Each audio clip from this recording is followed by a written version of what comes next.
Shri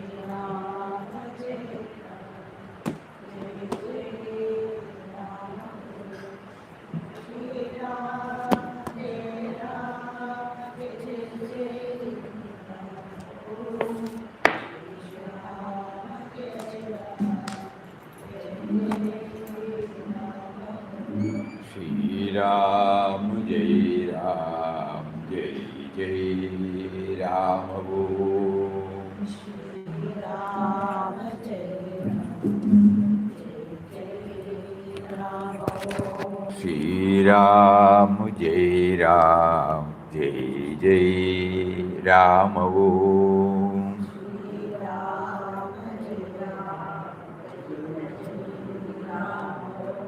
Shri Rama Jai Rama Jai Jai Om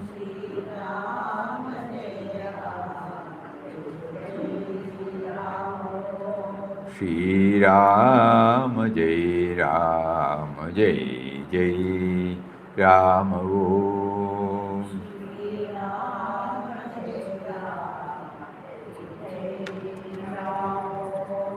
Shri Rama Jai Jai Rama Shri Ram Jai Ram Jai Jai Ram Om Shri Rama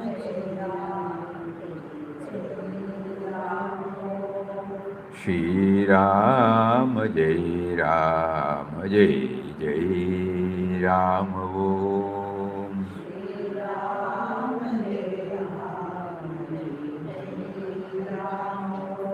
Shri Ram Jai Ram Jai Jai Ram Om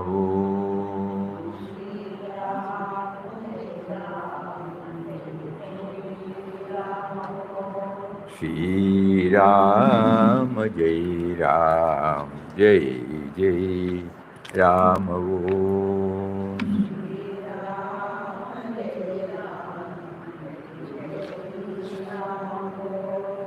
Shri Ram Jai Ram Jai Jai Ram Om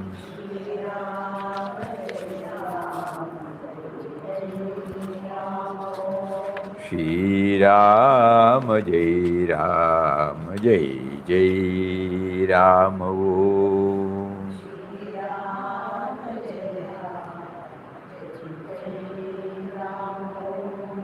Shri Ram Jai Ram Jai Jai Ram Om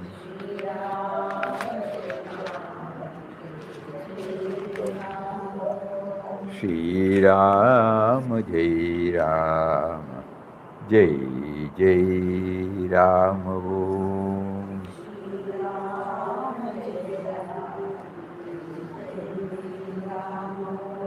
Shri Ram Jai Ram Jai Jai Ram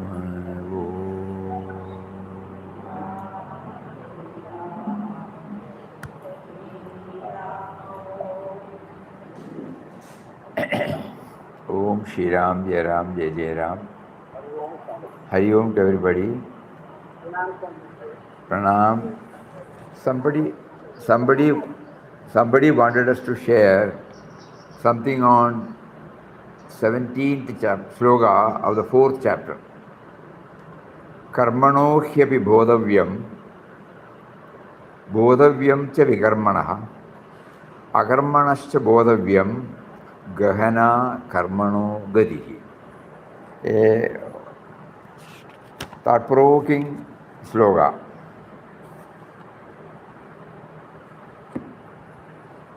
Because the literal meaning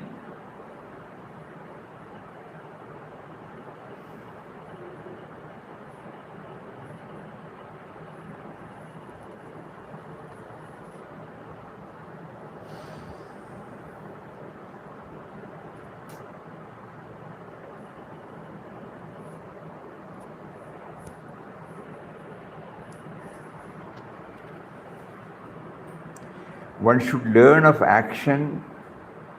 One should learn of action that is opposed to right action. One should learn of inaction. the reality of action is deep. It is very, very, very, very deep. Karmana gahano gativihi. Very important slogan. We have in our mind certain actions which are okay, which are not okay, which are right, which are wrong. So there are three things: karma, vikarma, akarma. Doing action that are okay, doing not action that are not okay, doing no action. Like that, it is very, very deep, subtle. So what do we learn from this? No? Many a time when we act or react, impulsively we may act, after deep thought we may act, as a natural form of action we act, just like walking here now. Only we wanted to go to the Satsang, that is the only motivating force. But rest of the actions became natural. Direction goes actually, we are not conscious even. Because of the habituation, the legs turn its direction towards it. Think about, we have to deeply think about it. And there is a paradoxical word here, vikarma. According to Vinobaji, vikarma is an action done with mindfully, For example, when we bow down before anybody, when we greet anybody, for example, we do like this, Actually, do we mean? When we actually mean, we revere you, that action is called vikarma. But normally, vikarma is defined as actions that are forbidden.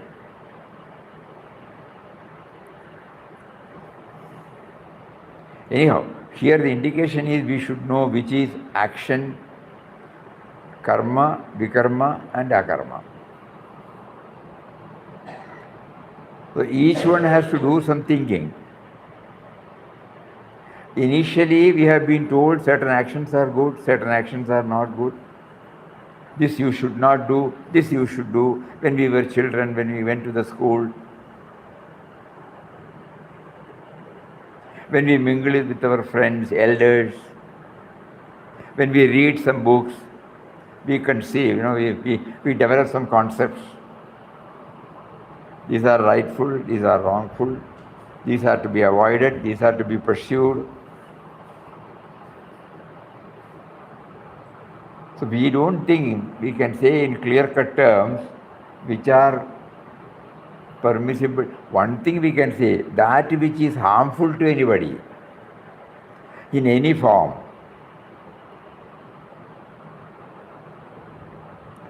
that has to be avoided.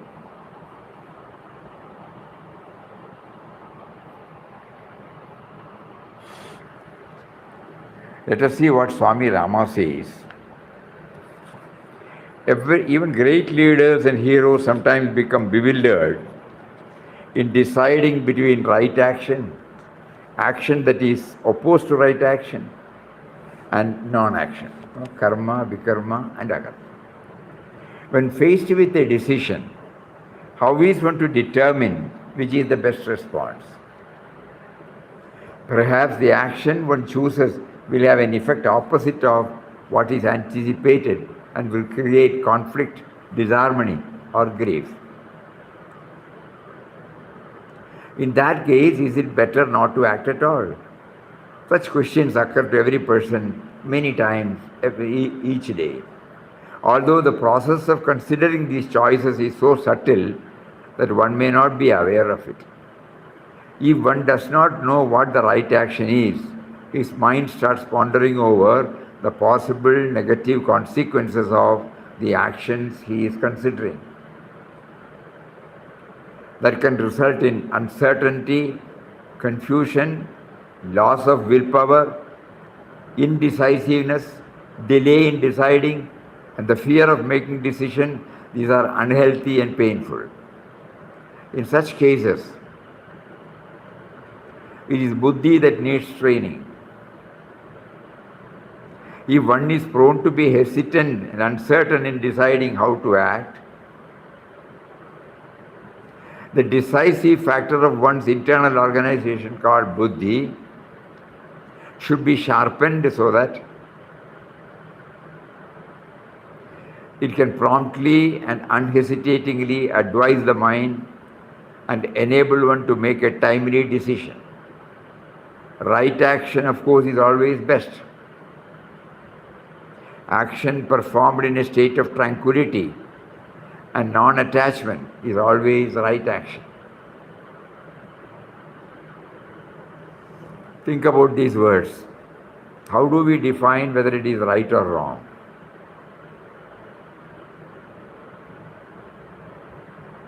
Action performed in a state of tranquility.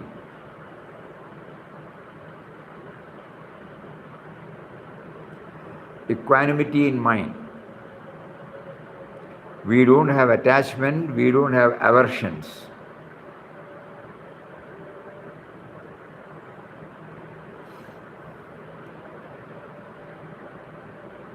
Contrary to that, action is committed in a deluded state of mind, and even worse is inaction. A suspicious, doubtful, deluded state of mind inevitably leads to injurious action. Action that is undertaken without taking the counsel of the decisive faculty of one's internal state is injurious action.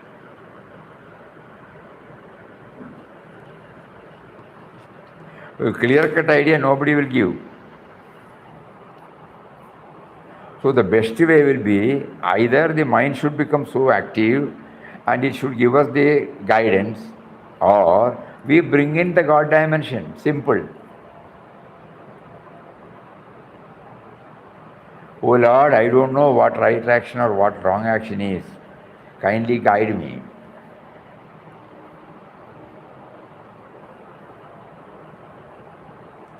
If we only say on the particular occasion, we will not feel the guidance.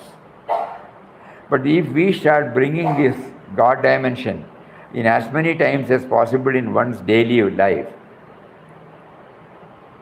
we will find slowly the aperture opening up and the guidance comes to us intuitively.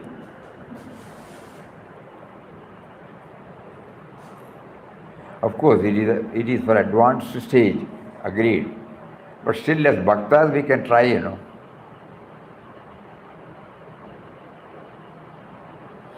God is giving me the field of action. God is prompting the action. At times, God is making me to choose between certain steps. In that case, I suppose instead of asking anybody, instead of relying on my puny intellect, suppose I rely on Him, I am bound to get the right direction. But the last word is very gahano. Karma, the gadi of karma, it is gahanam, subtle, mysterious. With all good intentions you do, but ultimately it need not become beneficial to others. You may not knowingly do it.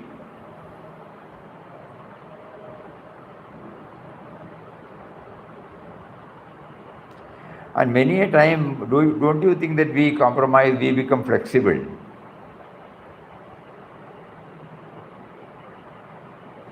For example, crackers, Suddenly we hear the sound of a cracker and then, or suppose you are likely to get into sleep. The person who does it, he is not doing it to injure anybody. He doesn't want to harm anybody. He does not know that he is harming anybody. And that is why we don't jump at him, we don't criticize. Being a festival. Now in Kerala the festival is a Vishu. on 14th or 15th of this month, that is the New Year day.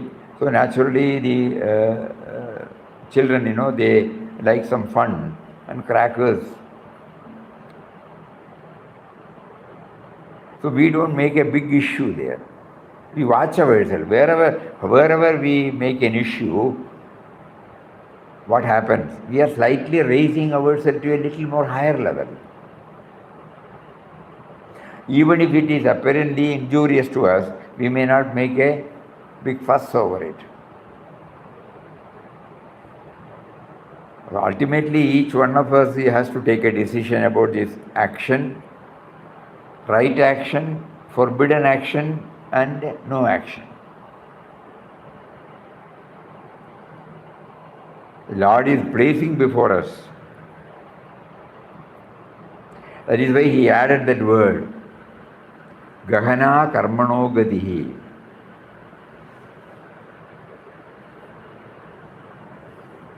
It is mysterious. So the safest way is to pray to Him, no?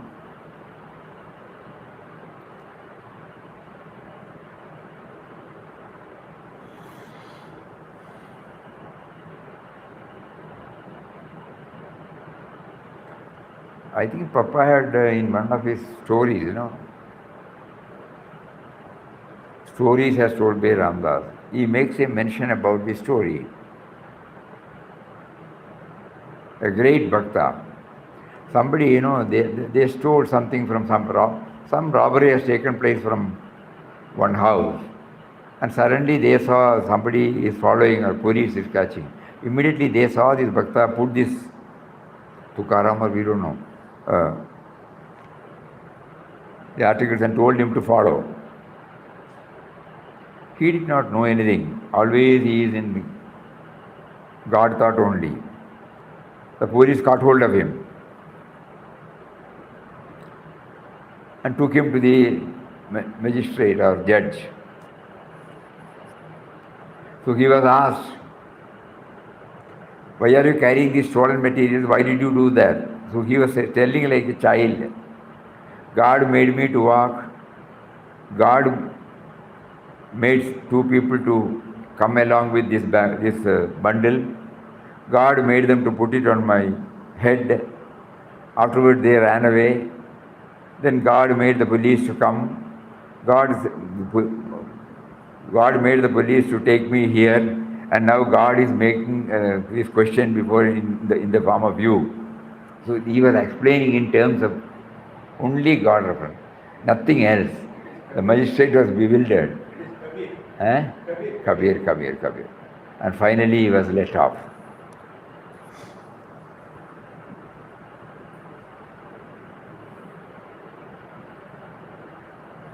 It is very difficult for us.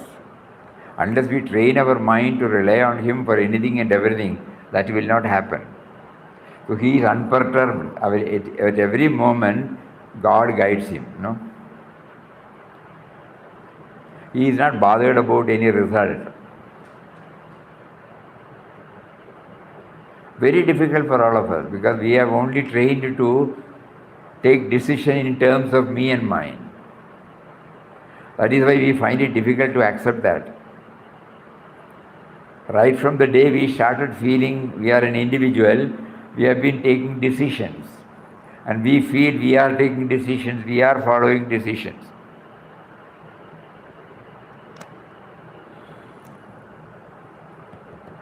So we feel unless we train our mind, it will be difficult for us to demarcate, this is right, this is forbidden, this is no action. Think about it.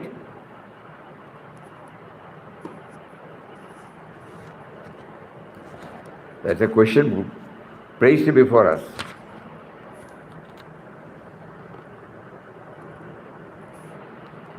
Actions are thoughts that are externalized, and thoughts are often controlled by the power of emotion. Emotion has the power to disturb thought and to distort one's action. Vikarma is that action performed under the influence of unchecked, uncontrolled emotion. There is a vast difference between emotion and thought. In thought, there lingers a doubt, but emotion does not have the sense of discrimination. Emotion has a great power to energize a person that thought does not have. Emotion is like a blind man who has the strength to walk but cannot determine which way to go. Whereas thought is like the man who can see which way to go but is lame. Some sadhakas use only mental exercise and do not remain aware of the power of emotion. Others are swayed by emotional power without making use of their mental abilities. But the skilled sadhaka unites emotional force with mental power. He brings these together so that they help one another make the journey easy.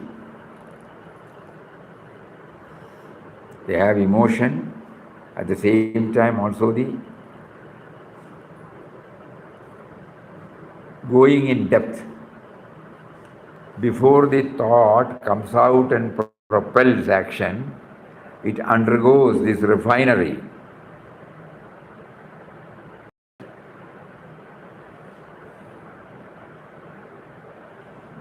That means we don't react immediately.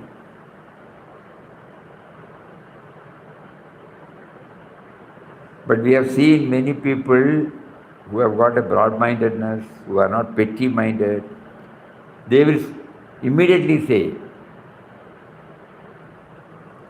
And many a times it is proved to be beneficial to others. So then we understand that if I am basically, intrinsically, essentially selfless,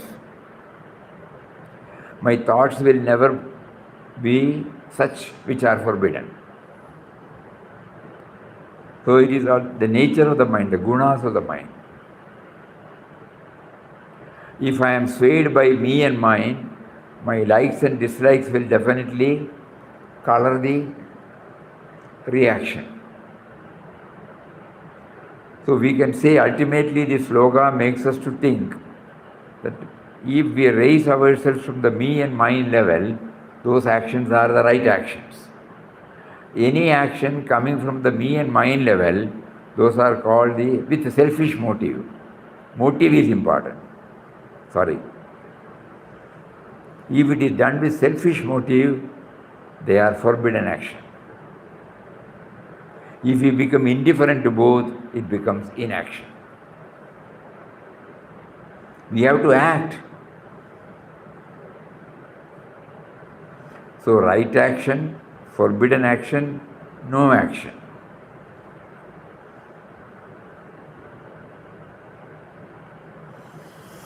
So Gita is not a book which we can just read and go through, unless this, in-depth study, a contemplative and reflective effort is not there, we may not be able to understand. And for that we try to go back to our own life and see the experiences through which he made us to go through and what type of decision we took. At that time we would have felt sorry or happy, but now sitting after a long time and evaluating it, we might know that every such action was valid, provided it was free from vested interest.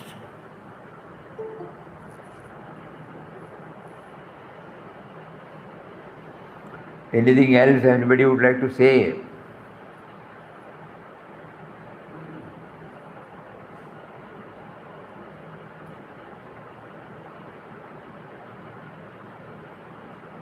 Swamiji, it all boils down to one fact that I always remember that Papa, God is my friend. Exactly. Otherwise our mind will keep on churning.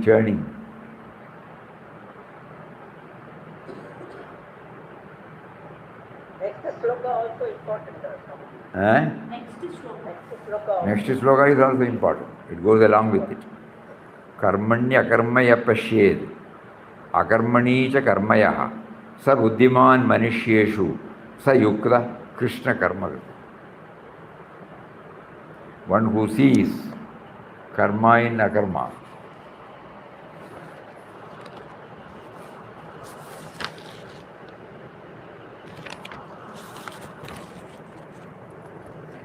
He who sees inaction in action and who sees action in inaction. He is the one endowed with wisdom among human beings. He is joined in yoga, performer of complete action. That means the sense of agency, sense of ownership of the action is not taken over. Same thing, God dimension. If we can we pray to Him to train our mind on those lines, then it will help us.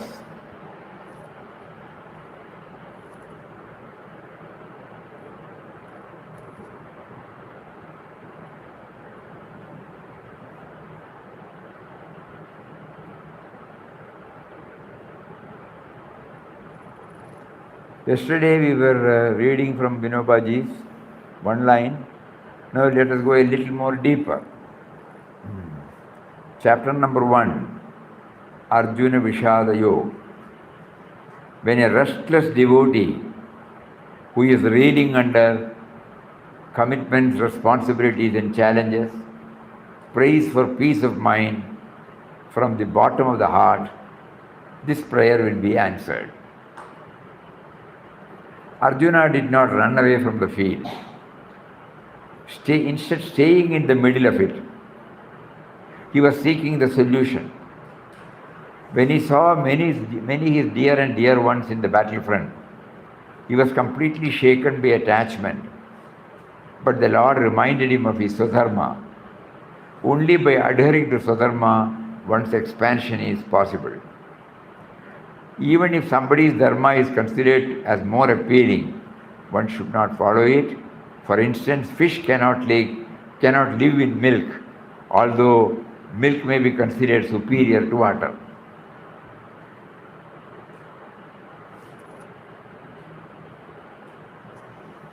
There could be so many points, but some few points have been, at least we should remember, Yesterday we remembered that by first chapter, the clue was his assurance to show us the path of fruition of life if we hand over the reins of our sense of individuality to the Almighty Lord.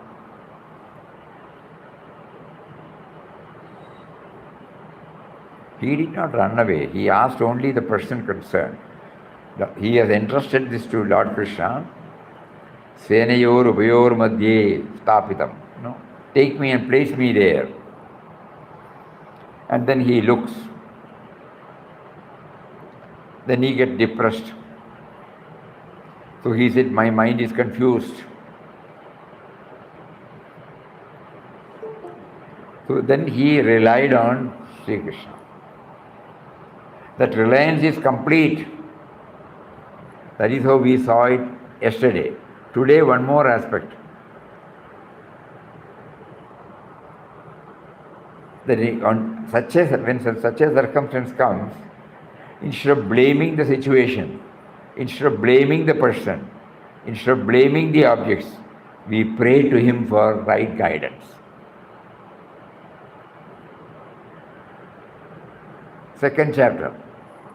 First of all, we should know that the sense of individuality is the cause of all problems.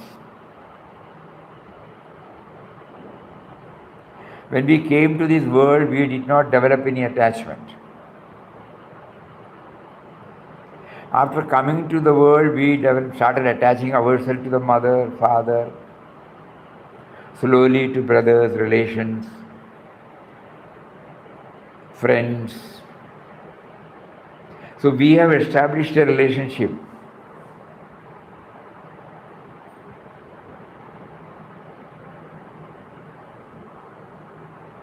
Depending upon our likes and dislikes. Later on, when we grow, that becomes a handicap. Certain people we like, certain people we don't like. So, first of all, we should know that the sense of individuality is the cause of all problems. The sense of individuality is centered in the body, mind, intellect, and the senses. To know one's true nature, one has to have self-knowledge. The immortality and indivisibility of the self, the perishability of the body, the inevitability of Swadharma are the major themes in this chapter.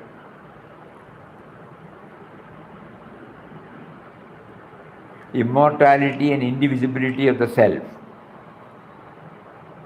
the indwelling reality, and the perishability of the body,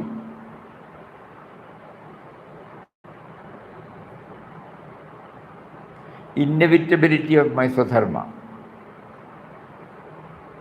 What is troubling us is our feeling that the perishable body is ourselves, and whatever related to the body is ours.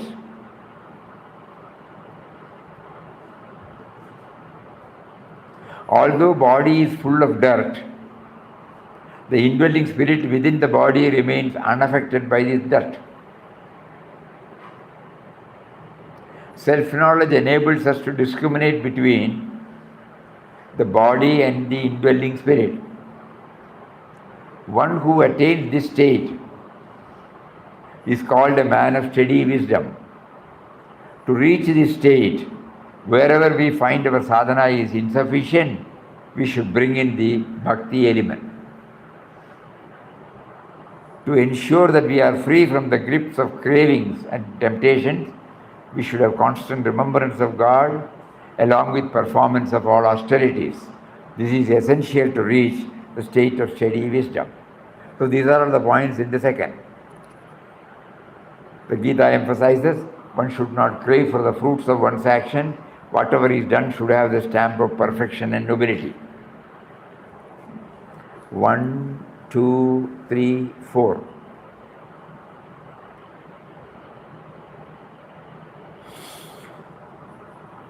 Immortality, indivisibility of the self, perishable nature of our body.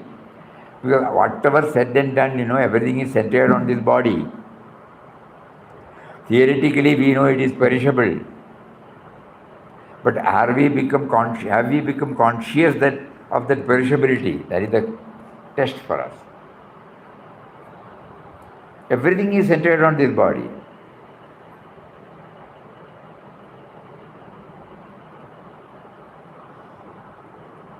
Because we feel we are this. What is troubling us is our feeling that the perishable body is ourselves. And whatever related to the body is ours. Beyond that we don't.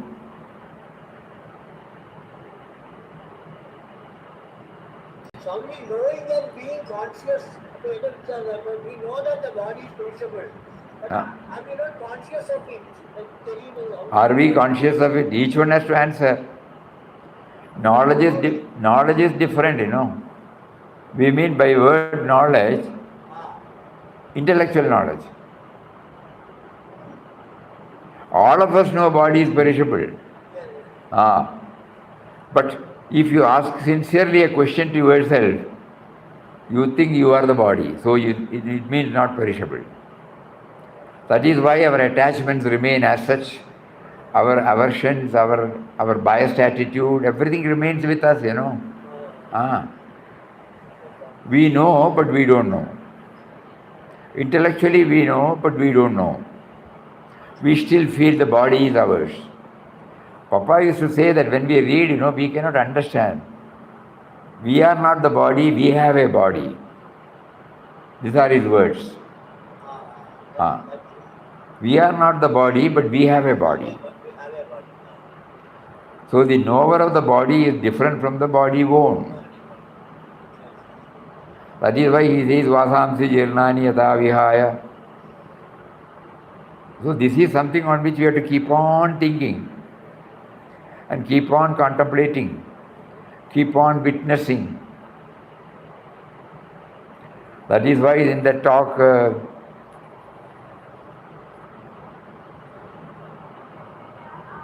Haridas Giri Maharaj said, In Tamil, beautifully he said, எங்கள் அப்பா அதில் பாட்டா பாட்டி போயாச்சு, எங்கள் அப்பா அம்மா போயாச்சு, ஒரு நாளைக்கு நானும் போகத்தான் போகிறேன். அவள் கூட யாரும் போகலை, என் கூட யாரா வருவாளா? வரமாட்டா.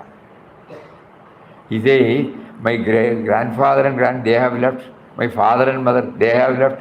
So one day I will also go. I also know that when they left alone. So similarly, when I go, I will also go alone. So Krishna, one thing I have learned, that at that time you should come, hold my hand and take me unto yourself. With this bhavana, we have to repeat the nama. He says, when we chant Ram Nam, Tamil, he beautifully says, Ennamo the Nama Sollakudadu. We should not simply, for the sake of chanting, we should not chant.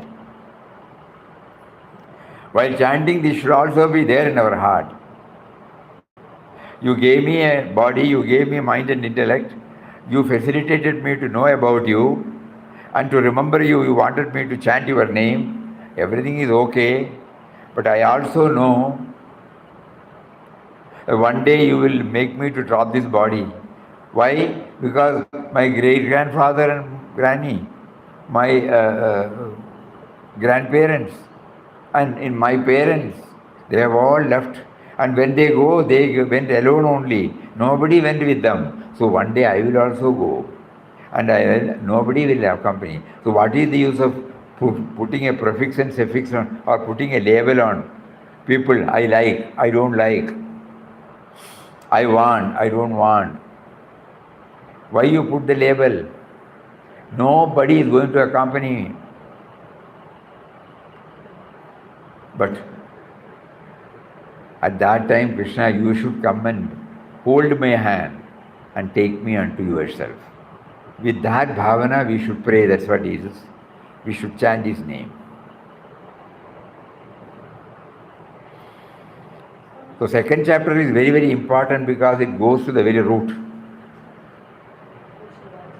Huh? Huh? One should follow one's dharma. You have no choice, you know. If you are given the choice only, you mean Swadharma. Swadharma. Because that means ingrained in my nature. In a house, there are two or three sons or daughters, you know. First one may be an industrialist, second one may be a businessman, third one may be a government employee, you know. It is because of the guna in them, Swadharma in them. If you force them, that is why when you ask the children, no, you force it, don't force them. What is their liking?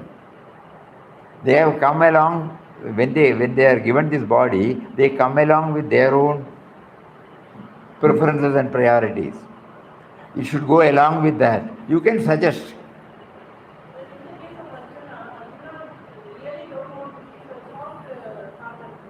Arjuna doesn't want actually, to fight. Arjuna wanted to fight. That is why he came to the forefront, you know. Because of when everything failed, all conciliation failed, then he has no other choice. For their very existence, they have to fight and get their rights. So Kshatriya Dharma is to protect. Kshatriya Dharma is not only to protect yourself. Kshatriya means the rulers. No?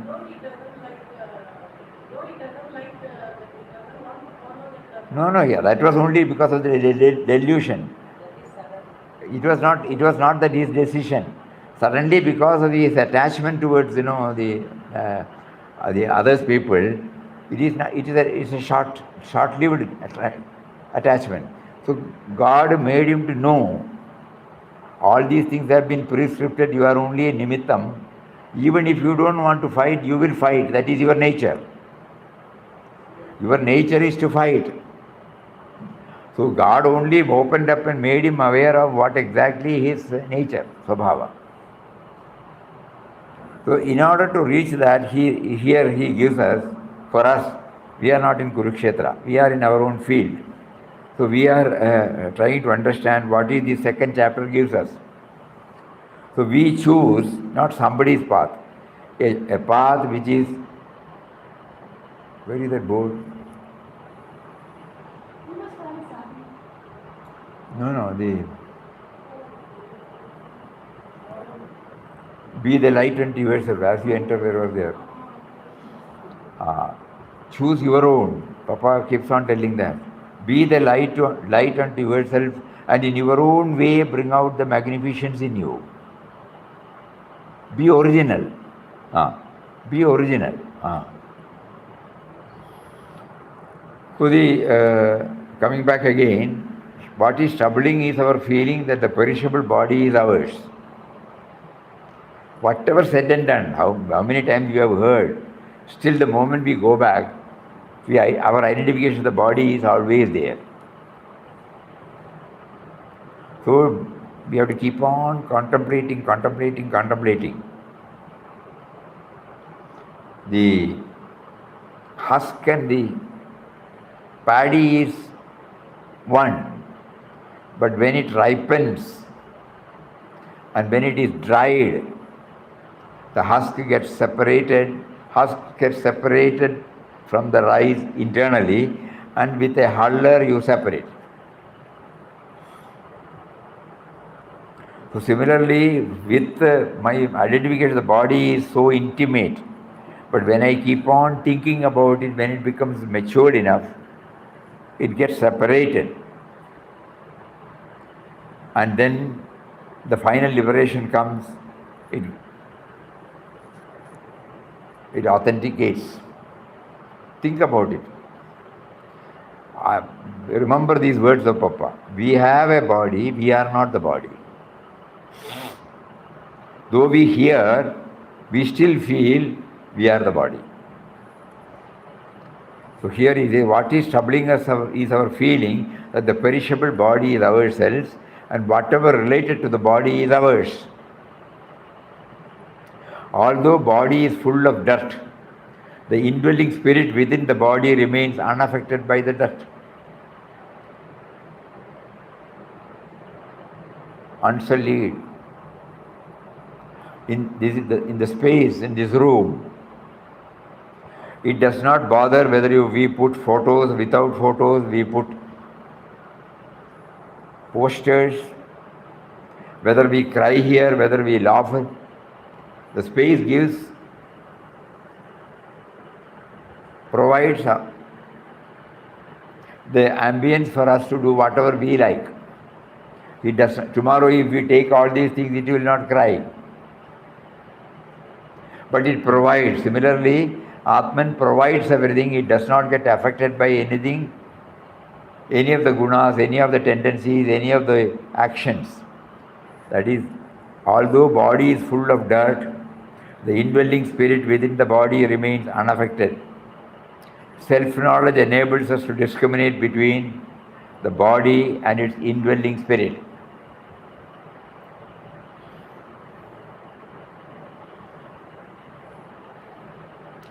Deep we have to go. This is my hand. I can't be the hand. Oh. This is my face. I can't be the face. This is my belly. I can't be the belly. This is my leg. I can't be the leg. Body is constituted of all these things. But still I say, I am this body. So I keep on contemplating, going deep within. I don't need any scripture. All that I need to do is to become introvert, to separate I can see the body, feel the body, so I can't be the body. No? Like that we go inward. Na aham. Again we will forget. So this turning should go on until we get stabilized in this. So self-knowledge enables us to discriminate between the body and its indwelling spirit. One who attained this state is called a man of steady wisdom. To reach this state, wherever we find our sadhana is insufficient, we should bring in the bhakti element. To ensure that we are free from the grip of cravings and temptations, we should have constant remembrance of God along with performance of austerities. This is essential to reach the state of steady wisdom. The Gita emphasizes one should not crave for the fruits of one's own action. Whatever is done should have the stamp of perfection and nobility. These are all the key points discussed in second chapter. In my life, whatever I do, it should have the stamp of perfection, nobility. Whatever I do, it should not be with the intention of appropriating to myself. Because I know that there are so many contributory factors in bringing out the fruits of action, so I am not entitled to use it for myself.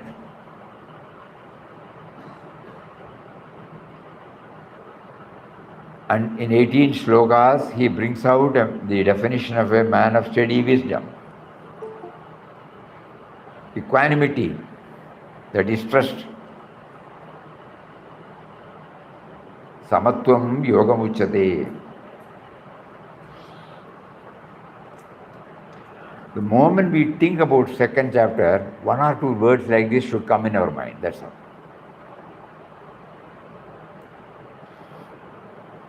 That is enough. That will enable us to go deeper. Otherwise it becomes textual. We don't want that.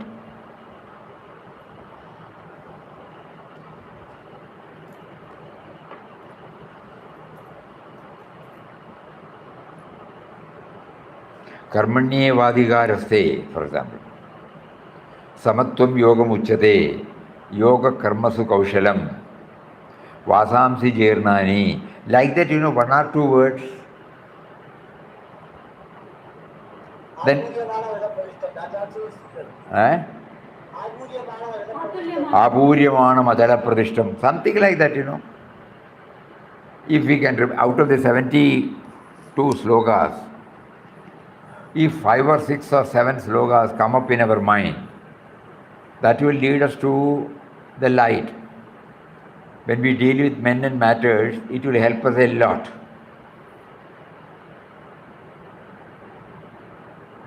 So second chapter means these three or four. If it comes out, then we can definitely build up. I am not the body, I have a body. It is subject to perishability, but the indweller is imperishable. To know this always is called the Sthita Prajna, man of steady wisdom, because I am relating to the imperishable and acting through the perishable. I am always identifying with the imperishable in me and acting through the perishable. There is no confusion then. So Sthita Prajna, the word. I have to do actions, no doubt. But I should know that the fruit of action is not mine. Whatever I do, it should be perfect. Efficiency in action is yoga. Keeping always an equal mind, equanimity, that is yoga. Because I am that, even if anything comes, it becomes one with it. I am the base for every thought. Every thought comes, I am full. These are all some of the words in second chapter. Kindly make a note of this, First chapter, if we hand over the reins to him, he will take over. We are not running away from any field of activity. In the midst of activity, even if there is a confusion, we try to get it clarified and then we go ahead with in line with our original swabhava. That was first. Second is full of this. Like that we will try so that the in-depth study Gita becomes a part of our life. And third is karma yoga. Nobody can live without doing any action. To raise ourselves from the individual level, our action should be transformed into selfless action, thereby making it as a karma yoga.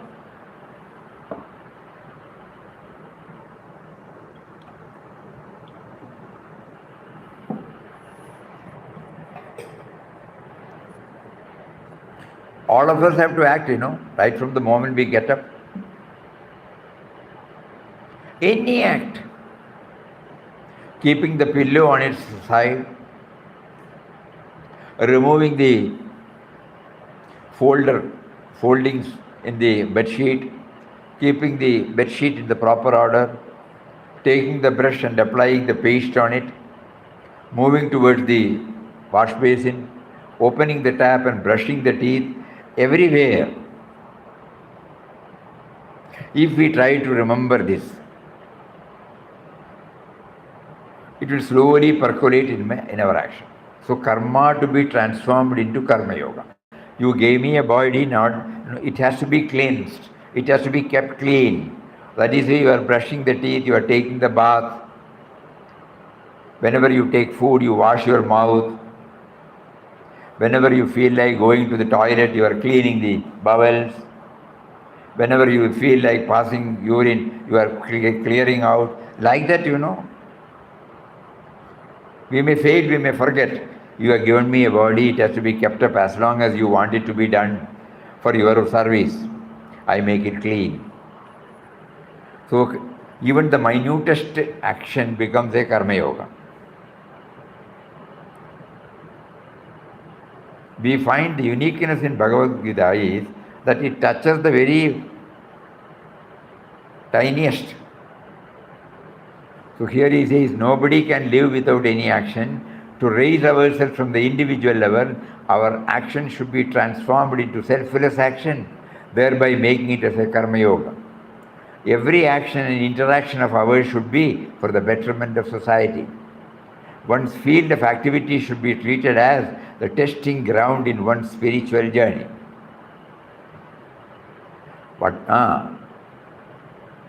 So as we said, we are having a bath. Then when we go to the bathroom, where do we keep the bath towel? How do we make use of the soap, the bucket, the mug, the tap? When we come out,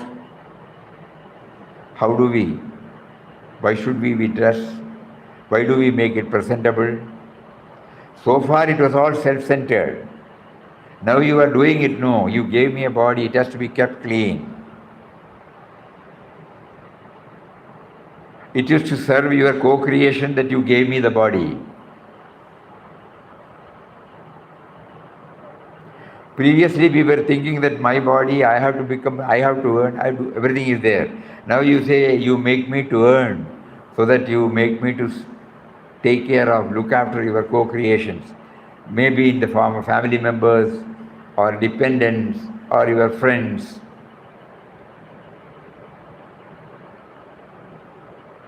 When you buy a provision, you are helping him. When you buy the milk, you are helping the society. Like that, everywhere we are trying to find out, how do I connect myself to the rest of the creation?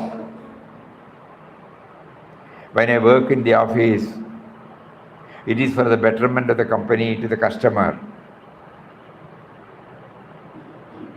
Karma to karma yoga. All karmas are to be treated as upasana or spiritual practice. Although actions may appear to be worldly or mundane, in essence they are spiritual. A society where there are karma yogis who are self-effacing and have become one with the society will have discipline, prosperity and harmony.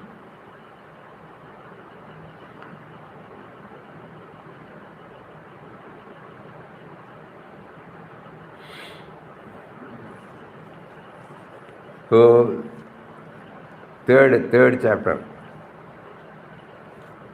Karma Yoga.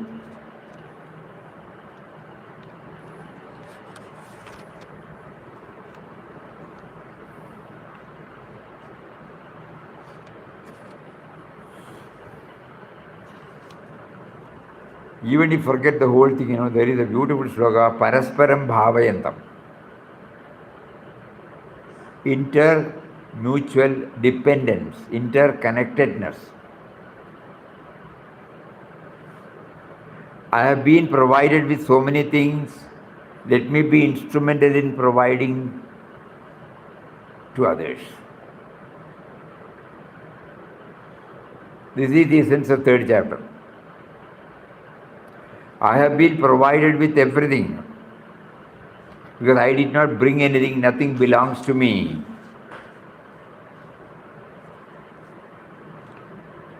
So having been given an opportunity in the form of a sense of individuality, encased in body, mind, intellect, let me become instrumental in doing the same thing to his co-creations. Let my life be for this co-creation. When we were students, we had learned in Malayalam one poem. The last line is this: Bhavan adeenam paramin udalum prananum avarendum pararthamakuga pagalum ravum prabho namaskaram. Bhavan adeenam, body, my body and intellect, everything, it is at your service. You decide, you gave me, you provided me. So, pararthamakuga, pagalum ravam. Day and night may enable me to make use of it for parartham, for the welfare of somebody. That is the essence of third chapter.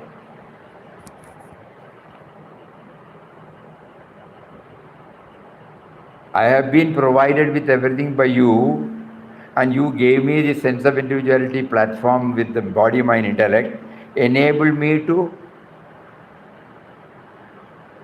treat it as an instrument for serving the co-creations. That is the essence of third chapter. And there is no division between mundane and spiritual. Everything is spiritual. So first chapter taught us that if we hand over our reins to the Lord who is seated within, that means the self is not, the sense of individuality is not asserting its existence apart from God.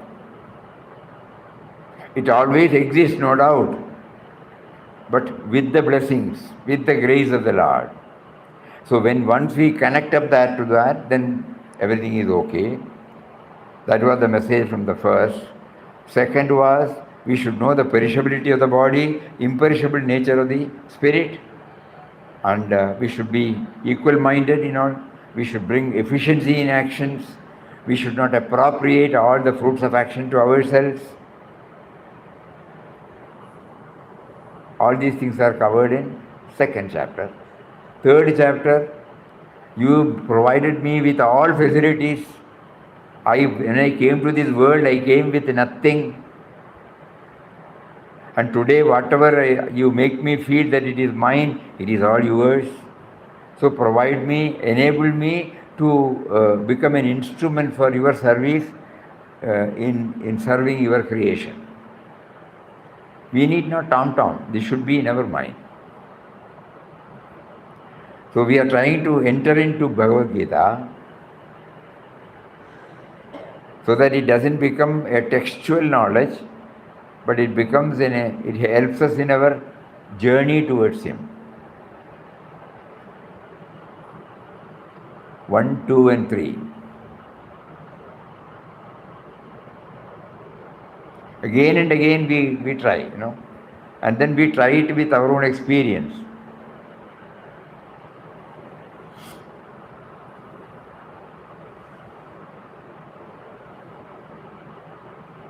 In this way we are trying. We are visualizing there are 18 rooms.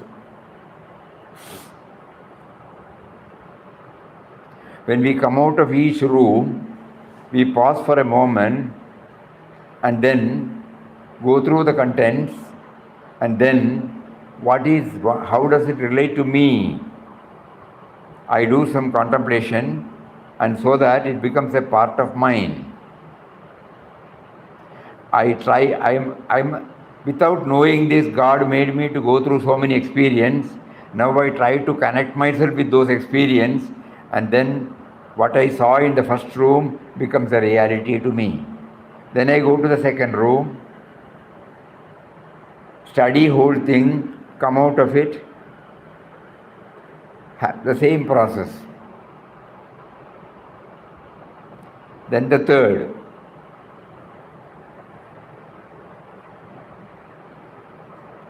So at the end of the day, we must carry this message in us.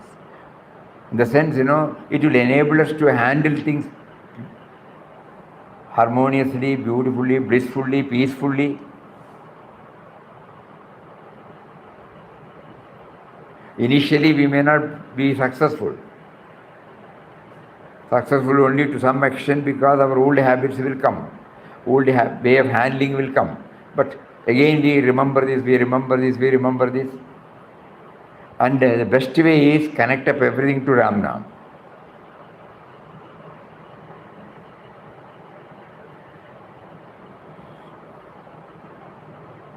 So I am chanting Ram Nam to hand over myself completely to him. I chant Ram Nam to make everything perfect, whatever I handle. I chant Ram Nam to give me that equanimity. I chant Ram Nam not to look at the fruit of my action. I chant Ram Nam to know the perishability of the body and the imperishable nature of the spirit behind. I chant Ram Nam to transform all my activities into an offering to him. Because even if we forget everything, the Ram Nam chanting would be with all these. So it becomes more and more effective, and every time we will be moving towards him. Kindly think about it. Ram Nam is not separate from this.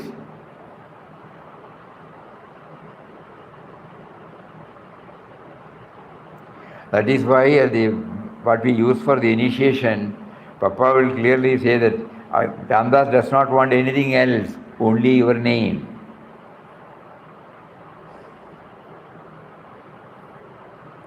Because it becomes all comprehensive. Now it is not comprehensive because it is only a name we are chanting. But when we chant with all these suffix and prefixes, you made me to go through Gita only to make my Ram Nam perfect so that my move towards you become faster. That is why we chant, we start this program with Ram Nam. We end this program with Ram Nam, not as a ritual. Ultimately, whatever you have given through these teachings, it should get embedded with my Ram Nam, so that when I chant Ram Nam, the essence of it should enter into my mind. So let us all make this resolve, so that we don't feel separate. Ram Nam is separate, Gita study is separate. No. Gita study is only to make my Ram Nam more effective so that my move towards him, my move toward the awareness of him within me gets hastened, become faster. Think about it. The moment we start thinking, he will guide us. Mysteriously, he will guide us. More of it tomorrow. Hari Om. Om Shri Ram. Jai Ram. Jai Jai Ram. Om Shri Ram. Jai Ram. Jai Jai Ram. Om. Shri Ram, Jai Ram, Jai Jai Ram. Shri Ram, Jai Ram, Jai Jai Ram.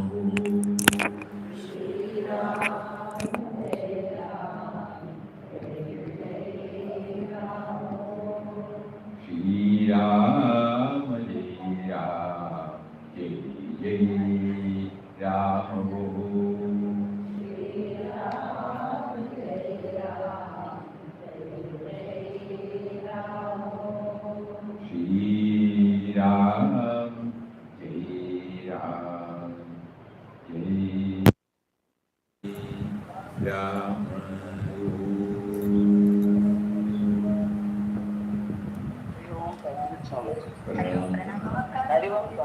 Yeah. Hari Om, Hari Om. You have to keep on churning.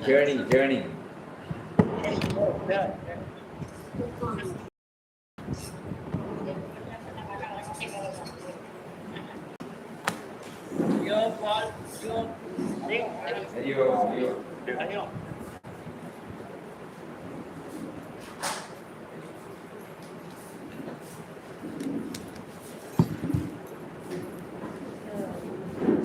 Morning, Swamiji said about the grace.